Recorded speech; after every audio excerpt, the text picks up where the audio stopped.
శుభమస్తు. అందరికీ నమస్కారం. ఈరోజు మంగళవారం 24వ తేదీ మరియు షష్ఠీ తిథి. శ్రీ సుబ్రహ్మణ్యేశ్వర స్వామికి సంబంధించినటువంటి తిథి కానీ అంకె కానీ వారం కానీ ఈ మూడు కలిసి వచ్చింది. అందువల్ల ఈరోజు మీ సౌకర్యార్థం సుబ్రహ్మణ్యేశ్వర స్వామి వారికి ఎర్రని ఒత్తులతో పంచవర్ణ దీపారాధన పెట్టుకొనేసి గోక్షీరాభిషేకం చేసుకుంటూ సంకల్పం అనగా పెళ్ళిళ్ళ కోసము, స్వగృహ నిర్మాణం కోసము, కుటుంబంలో రుణ బాధలు తీరుట కోసము, స్వగృహం లభించుట కోసంగా ఈరోజుగానే చేసుకుంటే అత్యంత శీఘ్రంగా మీ యొక్క సంకల్పం నెరవేరడానికి అవకాశం ఉంది. అందువల్ల మీ అందరి పేర్లతో ఈరోజు మా దేవస్థానంలో వెలసినటువంటి శ్రీ సుబ్రహ్మణ్యేశ్వర స్వామివారికి మీ యొక్క సంకల్పానుసారంగా మీ యొక్క కోరికలు శీఘ్రంగా నెరవేరడానికి ఇక్కడ మేము ఈరోజు ఈ క్రియ చేస్తున్నాము. ఈ క్రియ కూడా మీకు చూపిస్తాం ఎలా చేసుకోవాలనేసి. శుభమస్తు. ముఖ్యంగా ఈ యొక్క పంచదీపాలు అనే దానికి ఒక పరమార్థం పెట్టాడు ఈశ్వరుడు.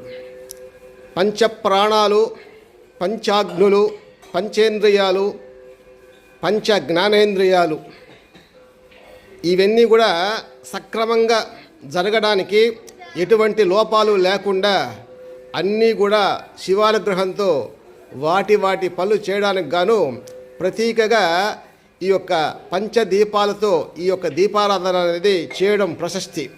ఆ విధంగా ఈరోజు శ్రీ స్వామివారికి పంచ అగ్నులతో కూడా ఈ యొక్క దీపారాధన కార్యక్రమాన్ని నెయ్యి దీపం పెట్టాలి. ముఖ్యంగా ఈరోజు సాత్వికాహారం నెయ్యి అనేది నెయ్యితో పెట్టి శ్రేష్టం.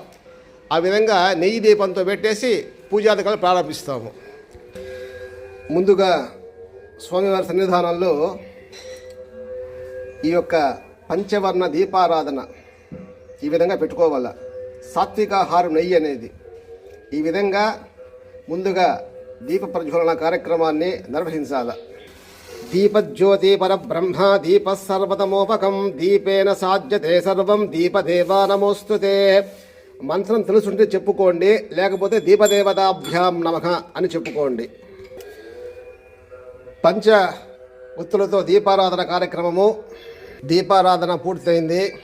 ఇప్పుడు శ్రీ జ్ఞానాంబికా సమేత మూకేశ్వర స్వామి దేవస్థానం యూట్యూబ్ ఛానల్, ఫేస్బుక్, ఇన్స్టాగ్రామ్లో ఉన్నటువంటి అందరి భక్తుల పేర్లు గోత్రనామాలతో శ్రీ సుబ్రహ్మణ్యేశ్వర స్వామివారికి ప్రత్యేక క్షీరాభిషేకం నిర్వహిస్తున్నాము. అయం ముహూర్తస్సుముహూర్తమస్తు గణానాన్త్వా గణపతిం హవామహే కవిం కవేనామస్తమస్తమం జ్యేష్ఠరాజం బ్రహ్మణస్పదః శృణ్వన్నోతిభిస్సీద సాధనం. శ్రీమహాగణాధిపతయే నమః.